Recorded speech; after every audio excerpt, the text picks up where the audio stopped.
Hi, in this lesson, we understand what is SQL and how do we use it. SQL is the standard language to access relational database. It's also standardized by ANSI, which stands for American National Standards Institute. It's a non-procedural language. That means you don't have to talk about the procedural details. You just need to give the command emphasizing on what you want, not how it is to be done. Because SQL takes care of how to get it done. Now, the first thing you need to know is these commands are divided into different categories. Data definition language commands, known as DDL, are meant to create tables, alter the structure of the tables, and dropping the tables and other objects. DML is about manipulating the data. They update existing data, delete the data, and so on. DCL is about controlling access to data. We talk about it in the context of security. Transaction management commands like commit and rollback are used to manage transactions, again, a topic we take up later. But today's discussion is about how to query the data, how to retrieve the data from database using select command, the most important command in SQL. And these are some rules. And if you are using SQL commands in SQL Plus, a tool which you can use if you like, then in addition to this, the first three, you have to follow the last point, which is you must terminate the command with semicolon. But otherwise, that is not needed. And then the best part of it is they are not case sensitive. You can give them in uppercase or lowercase, and you can enter statements in any number of lines, and keywords are not to be split, otherwise there is no other restriction. For example, you can't put a part of the word in one line and another part in another line, and there are no abbreviations. You have to give the words completely. There are no abbreviated versions. So those are the rules, very simple to follow. So not case sensitive. You can give commands in multiple lines, need not be terminated with semicolon unless you are using SQL Plus. As we use SQL Developer, you don't have to worry about semicolon. Now, these are the tables we use throughout this course. These tables are coming along with your HR schema.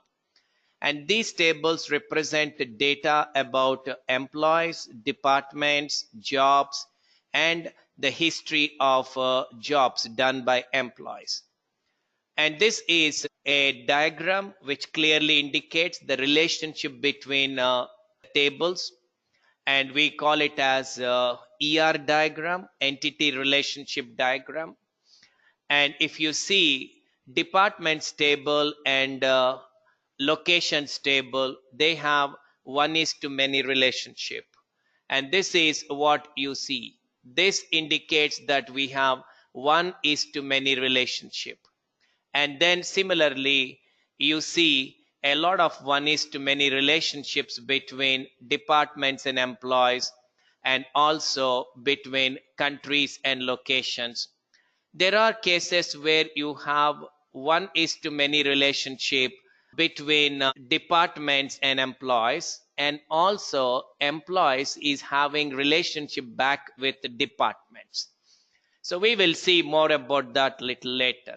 But it's enough to know that these tables are the ones we use for all our demos, because these tables were created by Oracle, and their aim is to give you a simple but a database which represents many common scenarios. And coming to the blue parts, they're all primary keys. So whatever is put in blue, that's primary key. And then in job history, you see what is called as composite primary key. So we have two columns, use it to uniquely identify rows, so it's called composite primary key. And we also have a lot of foreign keys. For example, in employees table, your manager ID is a kind of foreign key, and then department ID is a foreign key. If you see, this department ID is referencing this department ID. And similarly here, the location ID is referencing that. And then in job history, job ID is referencing this. This is the jobs table. Department ID is referencing that. Employee ID is referencing this. So we have as many as 3 foreign keys in job history. So this is what we are going to use all through. Do remember these tables, and it's very important for you to understand what data we have and the relationships between the tables. As we go deeper, you will understand more about this. Now it's time to use a command to understand the structure of the table. So describe is a command we can use to find out what is the structure of the table, like what columns we have, whether the columns can accommodate null value, means a missing value, because sometimes you don't have anything to store, then you store what is called as null value. And then the data type of the column. So if you take this jobs table, job ID is of type var character 2 of 10. It means we can store up to 10 characters, and it cannot have null value. Whereas minimum salary can store up to 6 digits, and it can have null value. So if you do not know what is the minimum salary for a job, you can just leave it empty. That is called null, and more about null values later. So use describe, and then you give the name of the table to know more about the table structure. You can abbreviate this command because, strictly speaking, this is not a SQL command. This is called SQL plus command. So some commands are coming from Oracle specifically, and they are not part of the standard SQL language. So we can abbreviate them. So you can say describe or DESC, both are fine. Then this is another command to get the list of all the tables that are available to you. So select star from tab is going to give you what are the tables that are present. You get the table name and few other details which are not important for now. As you can see, one of them is not a table, it's called a view, and that is a topic for some other day. But this is a command, select star from tab, and this is going to tell you what tables are available. Now the command, the most important command, select. It is going to retrieve the data from the table. You can also select a few columns from the table, because sometimes tables contain too many columns. You may be interested in only a few columns, not all. Then we call it as projection. So selecting a few columns from available columns is known as projection. Similarly, you may want to take a few rows from available rows, then we call it as selection. So we will see both of them. And some of the classes, if you see, like a distinct is saying it will pick up only the unique values. And then you can have either the column or even an expression. And expression can have an alias if you like, so that a meaningful name is given to expression. And we can select a few rows using the condition and where clause, and you can sort the data in any order using order by. And here are some commands. So let's start by looking at the first one. This is going to bring all the columns that are present in employees table. Star here means all. You're picking up every column present in employees.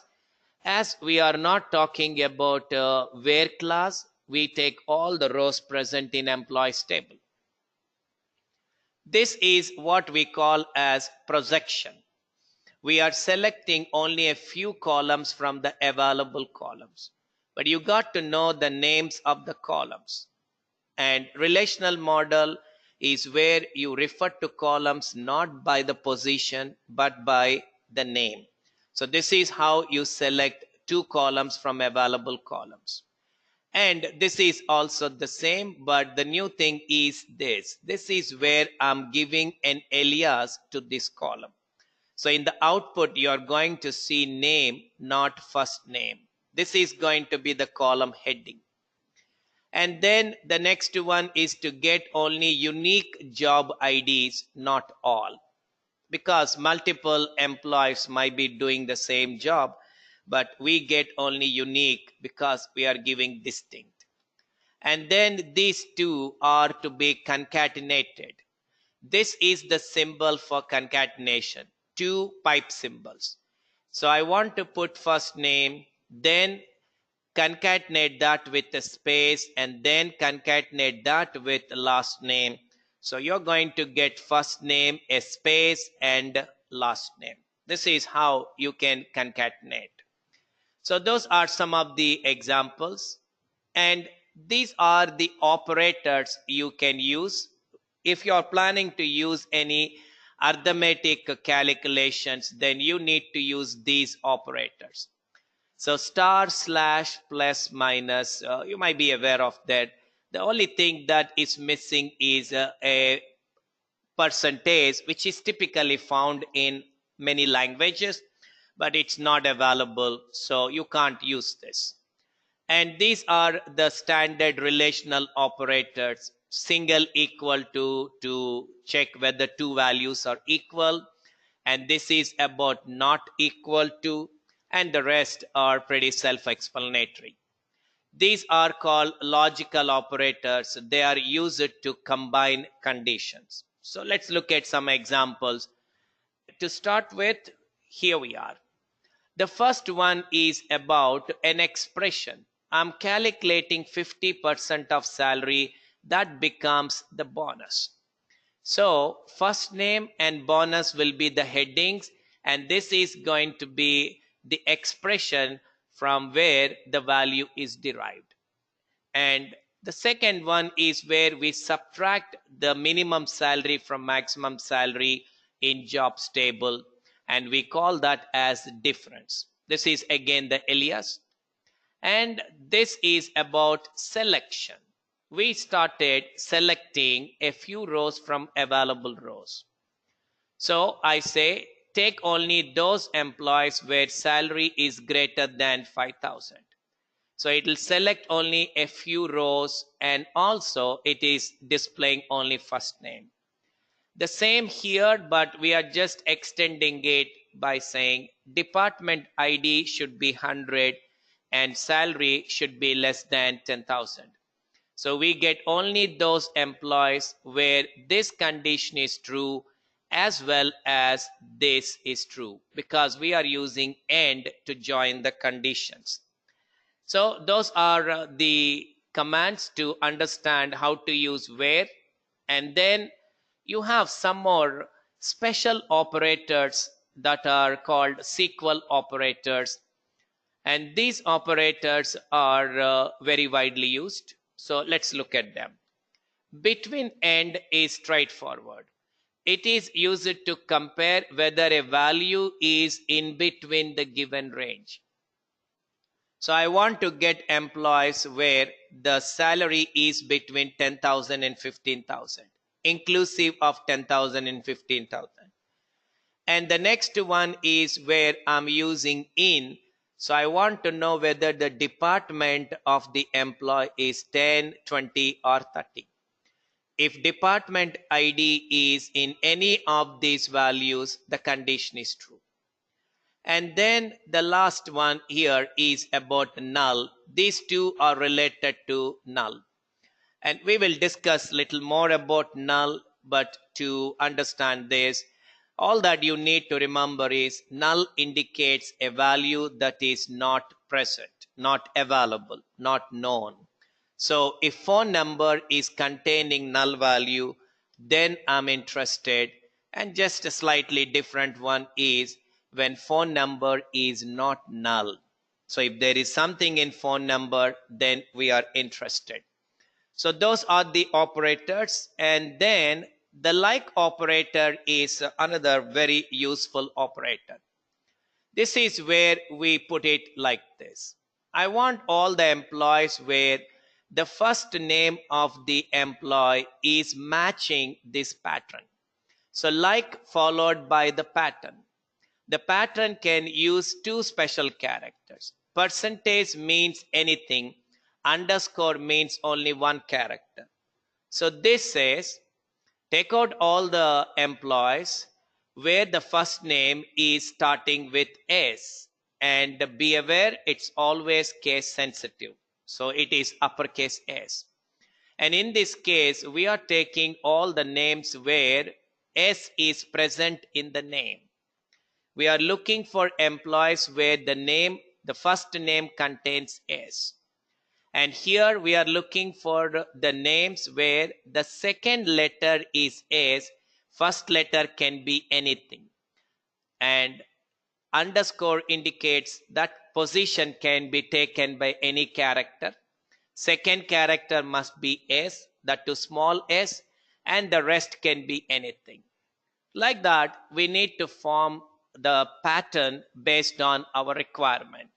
So this is called as like operator. And then you can sort the data in any order you like. This is how you can sort the data. The first example is where we are sorting the data by minimum salary.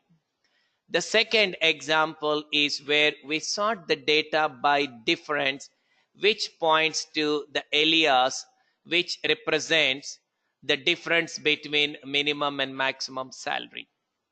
And then we can also use the position of the column.